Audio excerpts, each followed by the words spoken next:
తెలుగు జాతిలో పుట్టడం అదృష్టంగా భావిస్తున్నా, మళ్ళీ తెలుగు బిడ్డగానే పుడతా అన్నారు ముఖ్యమంత్రి నారా చంద్రబాబు నాయుడు గారు. జూరిచ్లో ప్రవాస ఆంధ్రుల సమావేశంలో మాట్లాడుతూ ఈ మాటలు ఆయన అనడం జరిగింది. నిత్య స్ఫూర్తినిచ్చే తెలుగు జాతిలో పుట్టడం నా అదృష్టంగా భావిస్తున్నా, మళ్ళీ జన్మంటూ ఉంటే తెలుగు బిడ్డగానే పుడతా, నేను ఎక్కడున్నా నా మనసు తెలుగు జాతి కోసమే తపన పడుతుంది అని ముఖ్యమంత్రి నారా చంద్రబాబు నాయుడు అన్నారు. వరల్డ్ ఎకనామిక్ ఫోరం సదస్సులో పాల్గొనేందుకు దావోస్ వెళ్లిన సీఎం చంద్రబాబు నాయుడు జూరిచ్లో తెలుగు కమ్యూనిటీ ఆధ్వర్యంలో నిర్వహించిన మీట్ అండ్ గ్రీట్లో పాల్గొన్నారు. అనంతరం వారిని ఉద్దేశించి ప్రసంగించారు.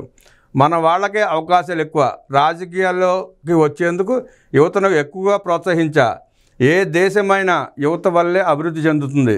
యూరోప్లో 12 దేశాల నుంచి ఈ సమావేశానికి మీరంతా వచ్చారు. గతంలో నేను అక్కడికి ఎయిర్పోర్ట్కి వస్తే ఎవరు ఉండేవారు కాదు. ఒకప్పుడు యూరోప్లో తెలుగువారు ఉండేవారు కాదు.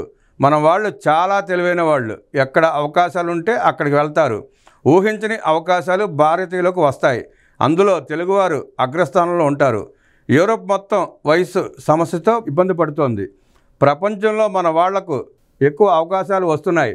ప్రపంచంలో ఎన్ని దేశాలు ఉన్నాయో అన్ని చోట్ల భారతీయులు తెలుగువారి ఆనవాళ్లు తప్పకుండా ఉంటున్నాయి అని సీఎం చంద్రబాబు అన్నారు. ఇన్ని దేశాల్లో తెలుగువారు ఉంటారని నా జీవితంలో ఊహించలేదు. అవకాశాలు అందిపుచ్చుకుని విదేశాలకు వచ్చారు.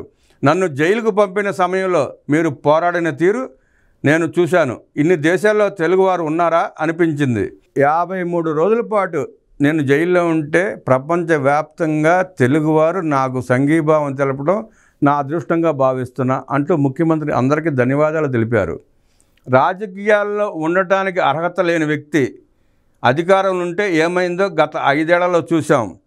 2014-19లో ఆంధ్రప్రదేశ్ సన్రైజ్ ఆంధ్రప్రదేశ్గా ఎంత స్పీడ్గా గ్రో అయిందో మీరు చూశారు. అదే 2019-2024 మధ్యలో వచ్చిన అధికారంలో ఉండటానికి పనికిరాని వ్యక్తికి పట్టం కట్టడం వల్ల రాష్ట్రం ఎంత వెనకబడిపోయిందో కూడా చూశారు. ఇప్పుడు ఆ పరిస్థితి నుండి పట్టాలెక్కించే కార్యక్రమంలో నేను మళ్ళీ జూరిచ్ వచ్చాను, దావోస్లో పాల్గొంటాను, ఈ 5 ఏళ్లలో సమగ్ర అభివృద్ధి సాధిస్తాను అని చెప్పి ముఖ్యమంత్రి వారికి చెప్పడం జరిగింది.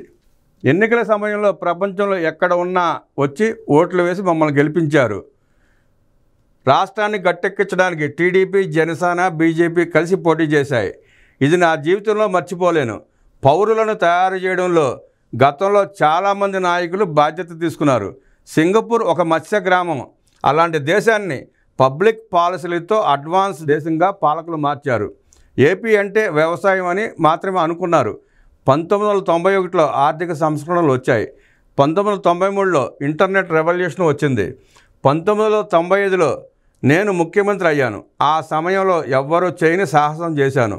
2వ తరంలో సంస్కరణలు ప్రారంభించి ఐటీకి ప్రాధాన్యమిచ్చా. ఎవరికి తెలియని సమయంలో ఐటీ గురించి మాట్లాడాను. పిల్లల్ని చదివిస్తే కోట్లు సంపాదిస్తారని చెప్పాను. హైదరాబాదును అభివృద్ధి చేయడం వల్ల తెలంగాణ ప్రజల తలసరి ఆదాయం దేశంలో అందరికంటే ఎక్కువ ఉంది. దీనికి కారణం నాడు నేను చేసిన పునాది.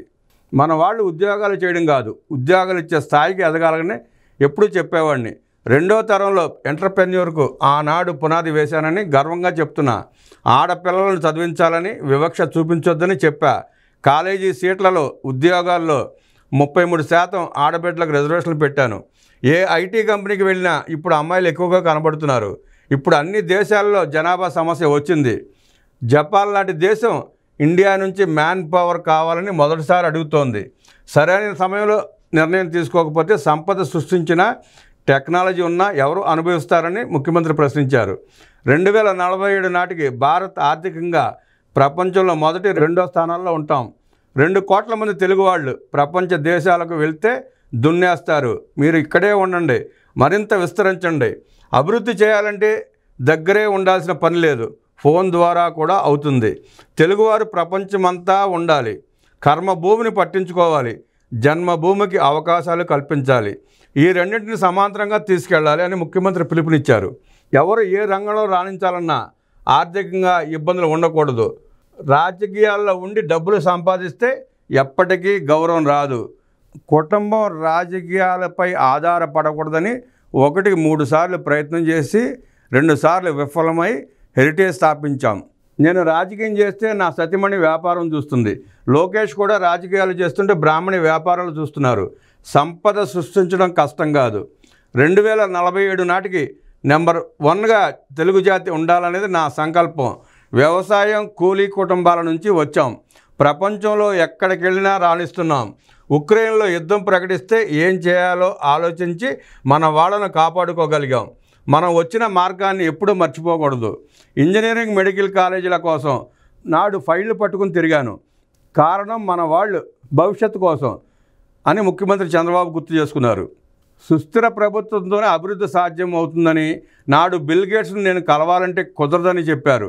5 నిమిషాల సమయం కావాలని వెళ్ళా, కానీ నేను చెప్పింది వింటూ 40 నిమిషాలు సమయం ఇచ్చారు. నేను ఏమి చేయాలని బిల్ గేట్స్ అడిగారు. మైక్రోసాఫ్ట్ హైదరాబాద్లో పెట్టాలని కోరాను. మైక్రోసాఫ్ట్ హైదరాబాద్కు రావడంతో మన తెలుగు బిడ్డ సత్య నాదెళ్ల CEO అయ్యారు. ప్రతి ఎన్నికల్లో గెలిస్తే రాష్ట్రాన్ని ఎక్కడికో తీసుకెళ్లొచ్చు. కేంద్రంలో మోదీ 3వసారి PM అయ్యారు. గుజరాత్లో బీజేపీ 5వసారి గెలిచింది. 2004లో కూడా మనం గెలిచుంటే తెలుగు జాతి ఊహకు కూడా అందనంత స్థాయిలో ఉండేది. 2004లో పొరపాటు చేసుకున్నాం, గెలవలేకపోయాం. 2014లో గెలిచాం, పట్టాలు ఎక్కించాం. 2019కి వచ్చేటట్టుకు మళ్ళీ ఒక్క ఛాన్స్ ప్లీజ్తో జగన్ రెడ్డి ముఖ్యమంత్రి అయ్యి ఏ స్థాయికి తీసుకెళ్ళాడో మీరు చూస్తున్నారు, మీకు అర్థమయ్యే ఉంటుంది. అదే కంటిన్యూషన్ మళ్ళీ మన ప్రభుత్వం వచ్చుంటే ఈ పాటికి 20 లక్షలు కాదు 50 లక్షల ఉద్యోగాల కల్పన సాధ్యమై ఉండేది అని చంద్రబాబు గారి ఉద్దేశం. 2004లో కూడా మనం గెలిచి ఉంటే తెలుగు జాతి ఊహకు కూడా అందనంత స్థాయిలో ఉండేది. కానీ అదృష్టం ఏంటంటే నా తర్వాత వచ్చిన పాలకులు హైటెక్ సిటీ కూల్చలేదు. కానీ ఏపీలో మనం వచ్చిన పాలకులతో అమరావతి, పోలవరం అన్నీ పోయాయి. మీ శక్తి పెరిగితే మన తెలుగు సంస్కృతి నిలబడుతుంది. మీరు మీ పిల్లలు తెలుగులోనూ మాట్లాడాలి. అవకాశాలను వెతికిపట్టి ఏపీని వర్క్ ఫ్రమ్ హోమ్ హబ్గా చేయాలన్నది నా కోరిక. మహిళలు ఇంటి పనులు చూసుకుంటేనే 5-6 గంటలు పని చేస్తే డబ్బులు సంపాదించవచ్చు. ఏఐని అందరూ అడాప్ట్ చేసుకోవాలి. విద్యుత్ రంగంలో ఊహించని పరిణామాలు రాబోతున్నాయి. గ్రీన్ హైడ్రోజన్ హబ్గా ఏపీ తయారవుతుంది. మీరు ఏపీ అభివృద్ధిలో భాగం కావాలి. నేను ఒక్క ఏపీ అభివృద్ధి గురించి మాత్రమే మాట్లాడటం లేదు, తెలుగు జాతి అభ్యున్నతి గురించి మాట్లాడుతున్నా.